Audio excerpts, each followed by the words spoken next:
role as they do to utilize resources better and facilitating the exchange of products. This mechanism, above all, gives central place to the person's desires and preferences, which in a contract meet the desires and preferences of another person.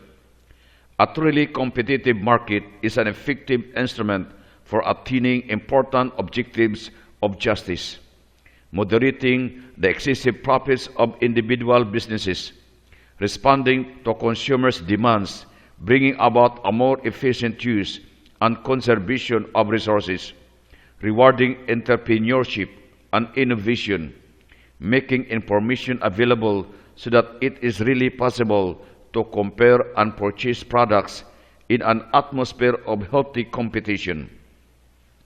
The free market cannot be judged apart from the ends that it seeks to accomplish and from the values that it transmits on a societal level. Indeed, the market cannot find in itself the principles for its legitimization. It belongs to the consciences of individuals and to public responsibility to establish a just relationship between means and ends. The individual profit of an economic enterprise, although legitimate, must never become the sole objective. Together with this objective, there is another equally fundamental but of a higher order, social usefulness, which must be brought about not in contrast to, but in keeping with the logic of the market. When the free market carries out the important functions mentioned above, it becomes a service to the common good and to integral human development. The introversion of the relationship between means and ends, however, can make it degenerate into an inhuman and alienating institution with uncontrollable repercussions. The Church's social doctrine, while recognizing the market as an irreplaceable instrument for regulating the inner workings of the economic system, points out the need for it to be firmly rooted in its ethical objectives, which ensure and at the same time suitably circumscribe the space within which it can operate autonomously. The idea that the market alone can be entrusted with the task of supplying every category of goods cannot be shared, because such an idea is based on a reductionist vision of the person and society. Faced with the concrete risk of an idolatry of the market, the Church's social doctrine underlines its limits, which are easily seen in its proven inability to satisfy important human needs, which require goods that by their nature are not and cannot be mere commodities, goods that cannot be bought and sold according to the rule of the exchange of equivalence and the logic of contracts, which are typically of the market. The market takes on a significant social function in contemporary society. Therefore, it is important to identify its most positive potentials and to create the conditions that allow them to be put concretely into effect. Market operators must be effectively free to compare, evaluate, and choose from among various options. Freedom in the economic sector, however, must be regulated by appropriate legal norms so that it will be placed at the service of integral human freedom. Economic freedom is only one element of human freedom. When it becomes autonomous, when man is seen more as a producer or consumer of goods than as a subject who produces and consumes in order to live, then economic freedom loses its necessary relationship to the human person and ends up by alienating and oppressing him. The action of the state and of other public authorities must be consistent with the principle of subsidiarity and create situations favorable to the free exercise of economic activity. It must also be inspired by the principle of solidarity and establish limits for the autonomy of the parties in order to defend those who are weaker. Solidarity without subsidiarity in fact, can easily degenerate into a welfare state, while subsidiarity without solidarity runs the risk of encouraging form of selfish-centered localism. In order to respect both of these fundamental principles, the state's intervention in the economic environment must be neither invasive nor absent, but commensurate with society's real needs. The state has a duty to sustain business activities by creating conditions which will ensure job opportunities, by stimulating those activities where they are lacking, or by supporting them in moments of crisis. The state has the further right to intervene when particular monopolies create delays or obstacles to development. In addition to the task of harmonizing and guiding development, in exceptional circumstances, the state can also exercise a substitute function. The fundamental task of the state in economic matters is that of determining an appropriate juridical framework for regulating economic affairs in order to safeguard the prerequisites of a free economy, which presumes a certain equality between the parties, such that one party would not be so powerful as practically to reduce the other to subservience. Economic activity, above all, in a pre-market context, cannot be conducted in an institutional, juridical, or political vacuum. On the contrary, it presupposes sure guarantees of individual freedom and private property, as well as a stable currency and efficient public services. To fulfill this task, the state must adopt suitable legislation, but at the same time, it must direct economic and social policies in such a way it does not become abusively involved in the various market activities, the carrying out of which is and must remain free of authoritarian, or worse, totalitarian superstructures and constraints. It is necessary for the market and the state to act in concert one with the other and to complement each other mutually. In fact, the free market can have a beneficial influence on the general public only when the state is organized in such a manner that it defines and gives direction to economic development, promoting the observation of fair and transparent rules, and making direct interventions only for the length of time is strictly necessary.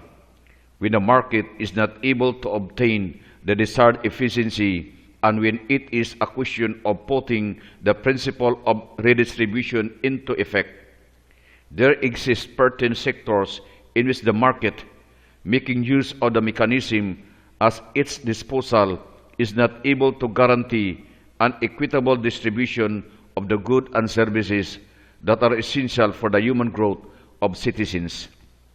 In such cases, the complementarities of state and market are needed more than ever. The state can encourage citizens and businesses to promote the common good by enacting an economic policy that fosters the participation of all citizens in the activities of production. Respect of the principle of subsidiarity must prompt public authorities to seek conditions that encourage the development of individual capacities of initiative, autonomy, and personal responsibility in citizens, avoiding any interference which would unduly condition business forces. With a view to the common good, it is necessary to pursue always and with untiring determination the goal of a proper equilibrium between private freedom and public action, understood both as direct intervention in economic matters and as activity supportive of economic development. In any case, public intervention must be carried out with equity, rationality, and effectiveness, and without replacing the action of individuals, which would be contrary to the right to the free exercise of economic initiative. In such cases, the state becomes detrimental to society. A direct intervention that is too extensive ends up depriving citizens of responsibility and creates excessive growth in public agencies guided more by bureaucratic logic than by the goal of satisfying the needs of the person. Tax revenues and public spending take on crucial economic importance for every civil and political community. The goal to be sought is public financing that is itself capable of becoming an instrument of development and solidarity. Just, efficient, and effective public financing will have very positive effects on the economy because it will encourage employment growth and sustain business and non-profit activities and help to increase the credibility of the state as the guarantor of systems of social insurance and protection that are designed above all to protect the weakest members of society. Public spending is directed to the common good when certain fundamental principles are observed. The payment of taxes as part of the duty of solidarity, a reasonable and fair application of taxes, precision and integrity in administering and distributing public resources. In the redistribution of resources, public spending must observe the principles of solidarity, equality, and making use of talents. It must also pay greater attention to families, designating an adequate amount of resources for this purpose. The social economic system must be marked by twofold presence of public and private activity, including private non-profit activity. In this way, sundry decision-making and activity planning centers come to take shape. The use of certain categories of goods, collective goods, and goods meant for common utilization cannot be dependent on mechanisms of the market, nor does their use fall under the exclusive competence of the state. The state task relative to these goods is that of making use of all social and economic initiatives promoted by the intermediate bodies that produce public effects. Civil society, organized into its intermediate groups, is capable of contributing to the attainment of the common good by placing itself in a relationship of collaboration and effective complementarities with respect to the state and the market. It thus encourages the development of a fitting economic democracy. In this context, state intervention should be characterized by a genuine solidarity, which as such must never be separated from subsidiarity. Private non-profit organizations have their own specific role to play in the economic sphere. These organizations are marked by the fearless attempt to unite efficiency in production with solidarity. In general, they are built on agreements of association and manifest a common way of thinking in the members who choose to join.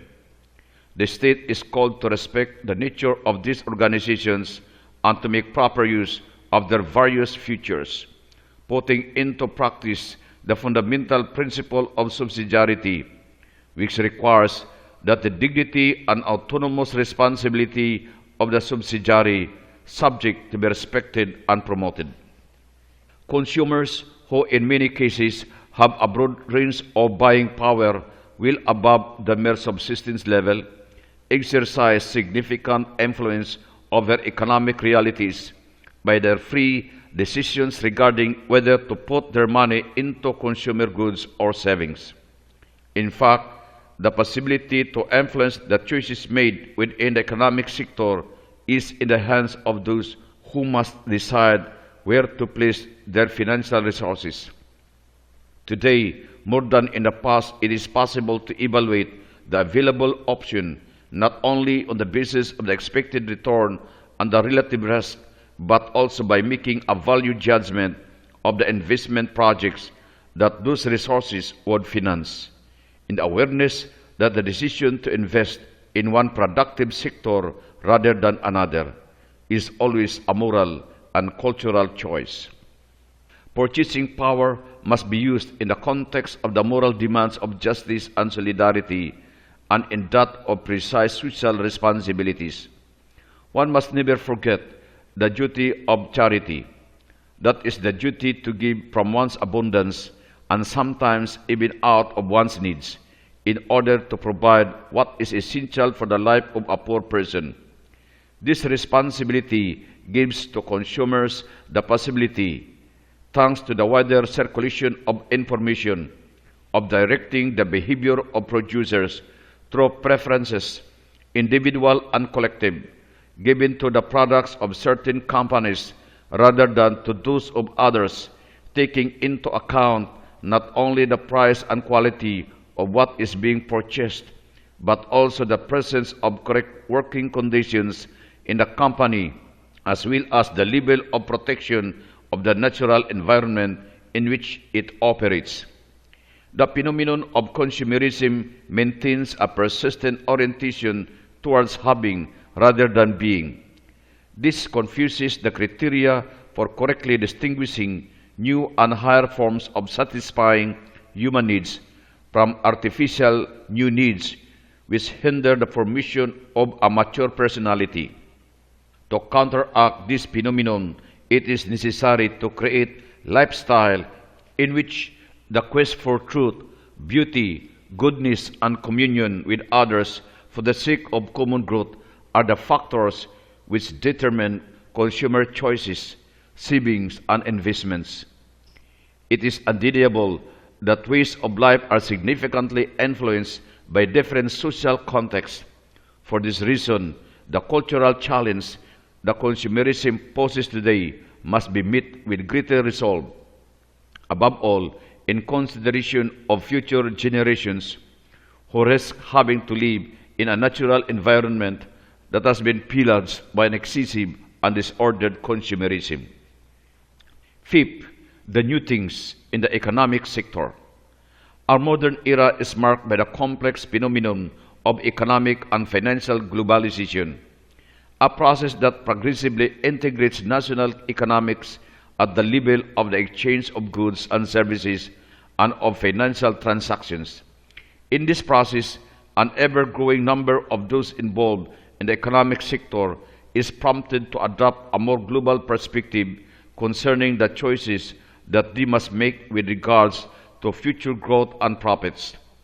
The new perspective of global society does not simply consist in the presence of economic and financial bonds between national forces at work in different countries, which have moreover always been present, but in the pervasiveness and the absolutely unprecedented nature of the system of relations that is developing. The role of financial markets is becoming ever more decisive and central. Following the liberalization of capital exchange and circulation, these market dimensions have increased enormously and with incredible speed, to the point that agents can in real time transfer large quantities of capital from one part of the globe to another. This is a multifaceted reality that is difficult to decipher since it expands at different levels and is in continuous evolution along paths that cannot easily be predicted. Globalization gives rise to new hopes, while at the same time it poses troubling questions. Globalization is able to produce potentially beneficial effects for the whole of humanity. In the wake of dizzying development in the field of telecommunications, the growth of the system of economic and financial relations has brought about simultaneously a significant reduction in the cost of communications and new communication technologies, and has accelerated the process by which commercial trade and financial transactions are expanding worldwide.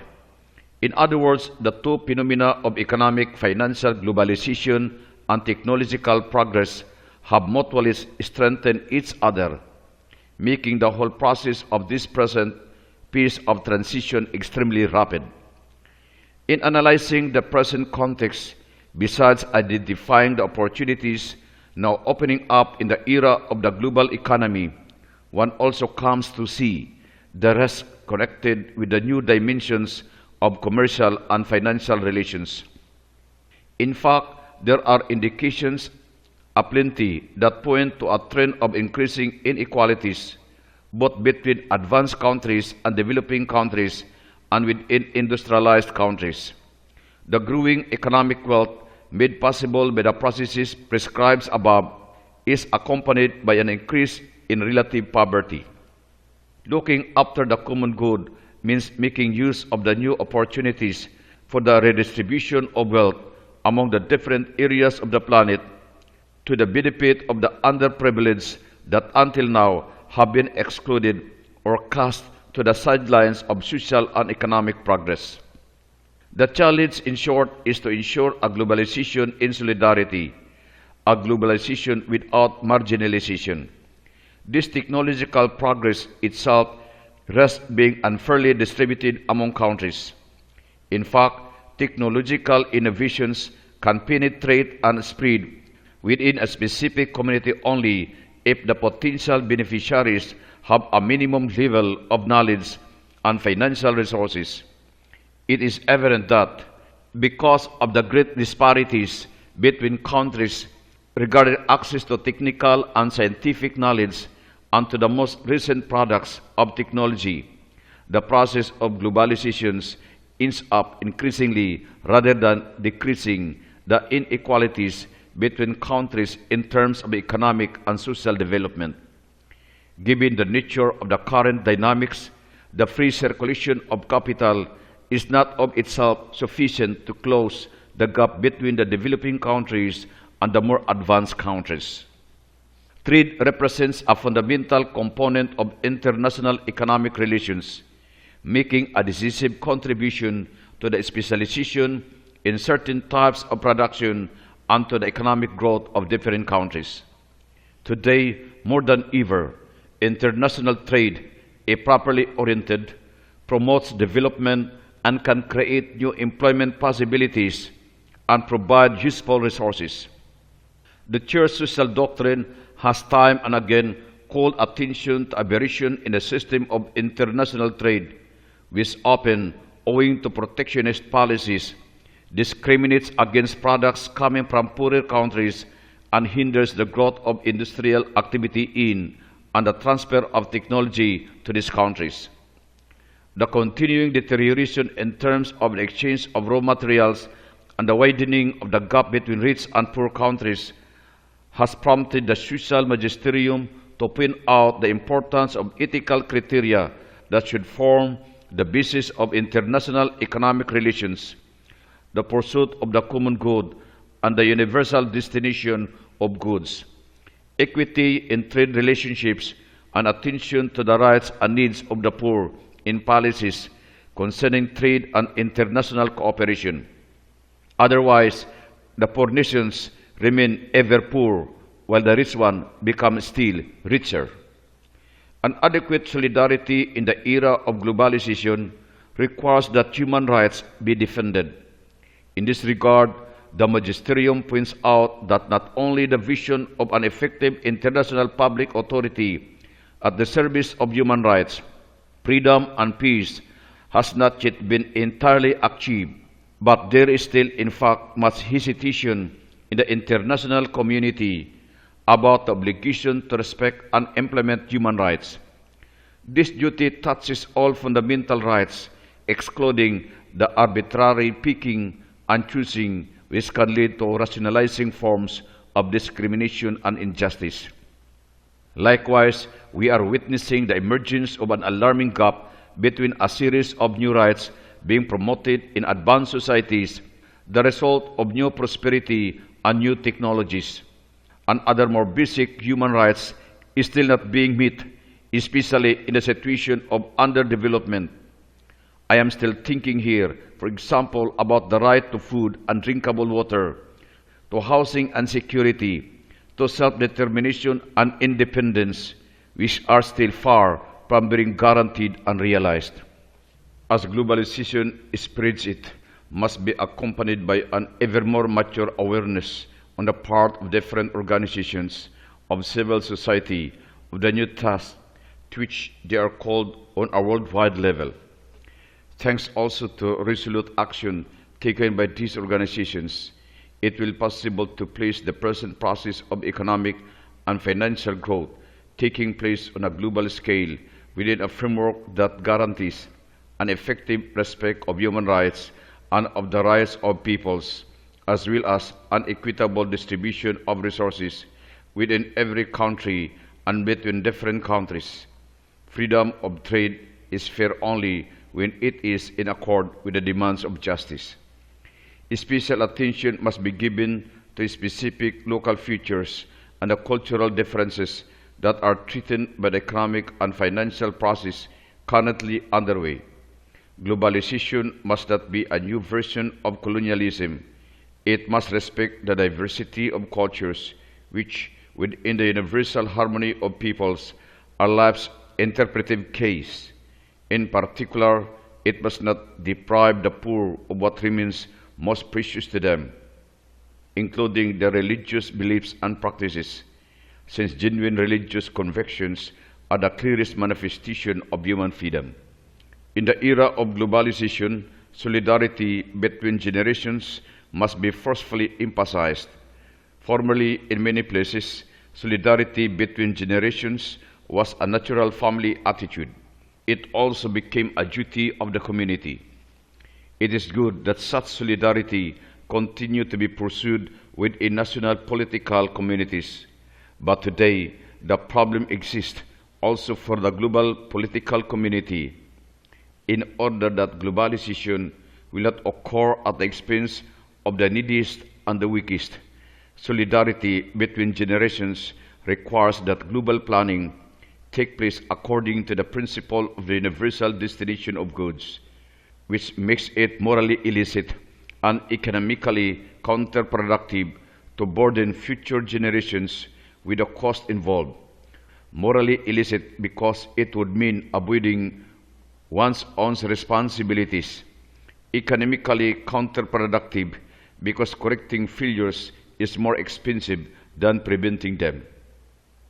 This principle is to be applied above all, although not only to the earth's resources and to safeguarding creation, the latter of which becomes a particularly delicate issue because of globalization, involving as it does the entire planet understood as a single ecosystem.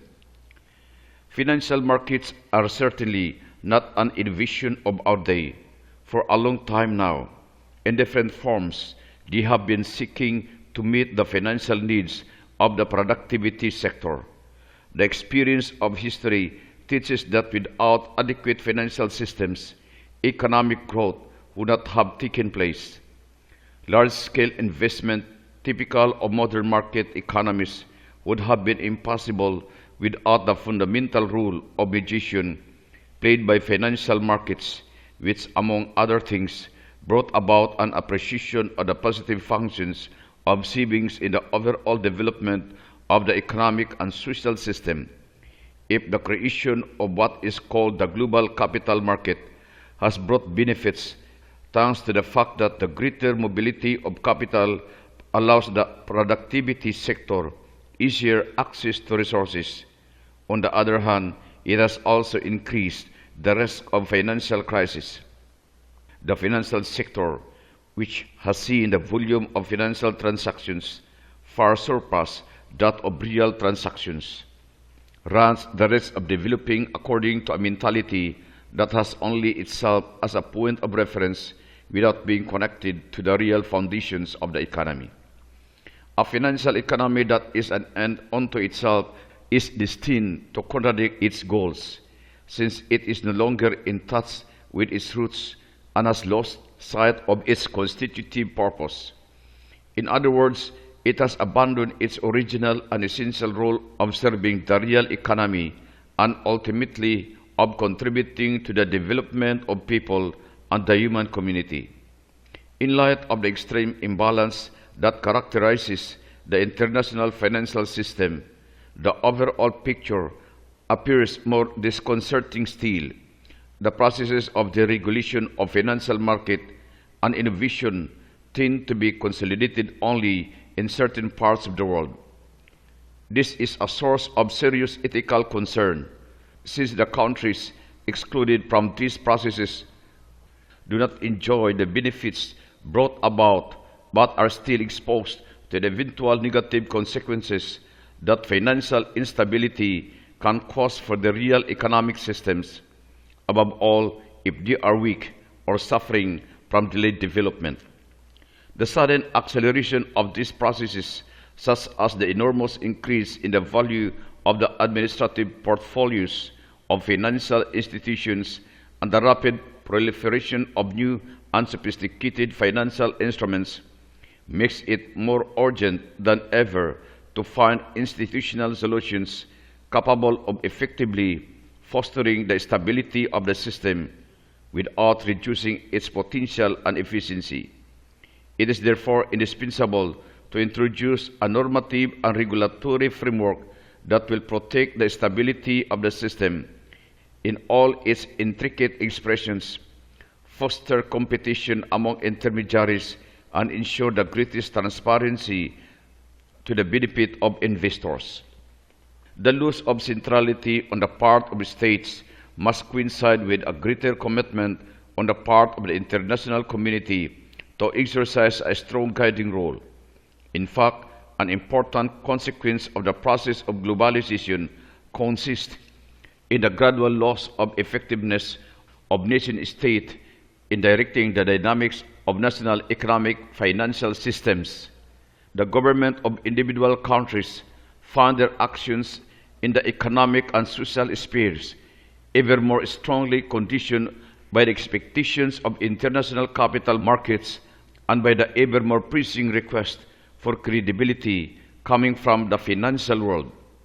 Because of the new bonds of interdependence among global operators, the traditional defensive measures of states appear to be destined to failure, and in the process of new areas of competition, the very notion of a national market recedes into the background. The more the worldwide economic financial system reaches high levels of organizational and functional complexity, all the more priority must be given to the task of regulating these processes, directing them towards the goal of attaining the common good of the human family. There is the clear need, not just for states, but for the international community to take on this delicate core with adequate and effective political and juridical instruments. It is therefore indispensable that international economic and financial institutions should be able to identify the most appropriate institutional solutions and formulate the most suitable plans of action aimed at bringing about a change that it is were to be possibly accepted, and simply left to itself would otherwise produce a dramatic situation detrimental above all to the weakest and defenseless classes of the world's population. In international agencies, it is necessary that the interests of the whole human family be equally represented. It is necessary, moreover, that in evaluating the consequences of their decisions, these agencies always give sufficient consideration to peoples and countries which have little weight in the international market, but which are burdened by the most acute and desperate needs and are thus more dependent on support for their development. The sphere of politics too, just like that of the economy, must be in position to extend its range of action beyond national boundaries, quickly taking on an operative worldwide dimension, which alone will permit it to direct the processes now underway, not only according to economic parameters, but also according to moral criteria. The basic goal is to guide economic processes by ensuring that the dignity of man and his complete development as a person are respected in the context of the common good. Taking on this task entails the responsibility of accelerating the consolidation of existing institutions and the creation of new entities responsible for this. Economic development, in fact, will be lasting only to the extent that it takes place within a clear and defined normative context and within a broad plan for the moral, civil, and cultural growth of the entire human family. One of the fundamental tasks of those actively involved in international economic matters is to achieve for mankind an integral development in solidarity. That is to say, it has to promote the good of every person and of the whole person. To achieve this task requires a vision of the economy that on the international level guarantees an equitable distribution of resources and that is responsive to awareness of the interdependence, economic, political, and cultural, that today unites people definitively among themselves and makes them feel linked by a soul destiny. Social problems increasingly take on a global dimension. No state can face this alone and find a solution. The present generations have direct experience of the need for solidarity and are concretely aware of the necessity to move beyond an individualistic culture. There is an ever wider awareness of the need for models of development that seek to take on the task not only of bringing all people to the level currently enjoyed by the richest countries, but rather of building up a more decent life through united labor, of concrete enhancing every individual's dignity and creativity, as well as his capacity to respond to his personal vocation and thus to God's call. A more human development in solidarity will also bring benefit to the richer countries themselves. In these countries, one frequently observes a sort of existential confusion, an inability to live and to experience properly the meaning of life, even though surrounded by an abundance of material possessions. A sense of alienation and loss of their own humanity has made people feel reduced to the role of cogs in the machinery of production and consumption, and they find no way to affirm their own dignity as persons made in the image and likeness of God.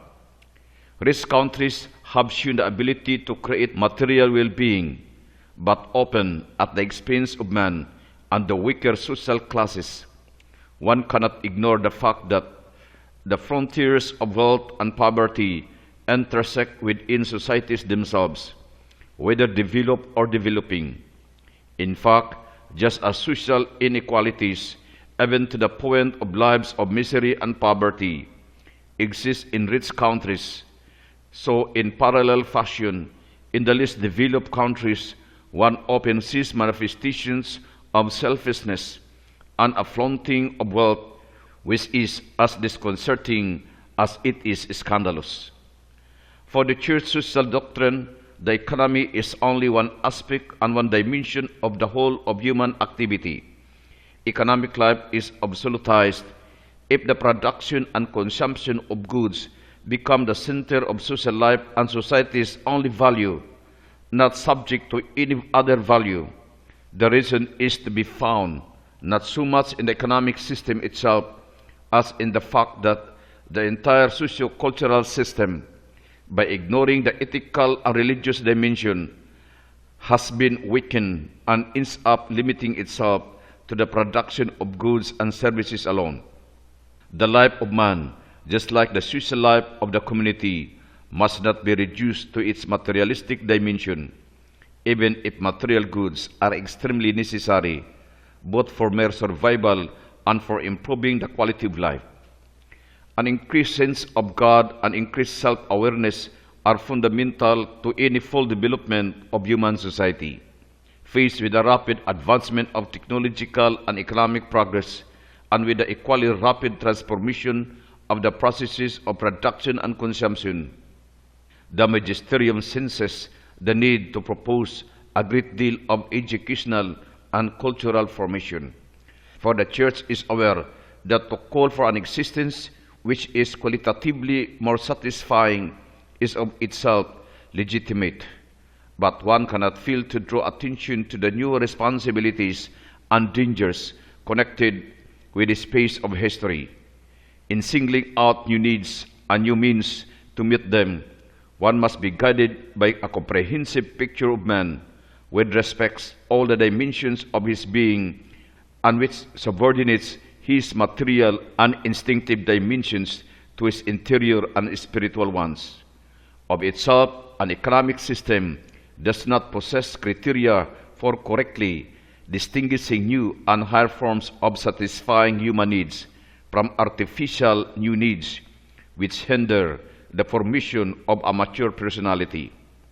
Thus, a great deal of educational and cultural work is urgently needed, including the education of consumers in the responsible use of their power of choice, the formation of a strong sense of responsibility among producers and among people in the mass media in particular, as well as the necessary intervention by public authorities.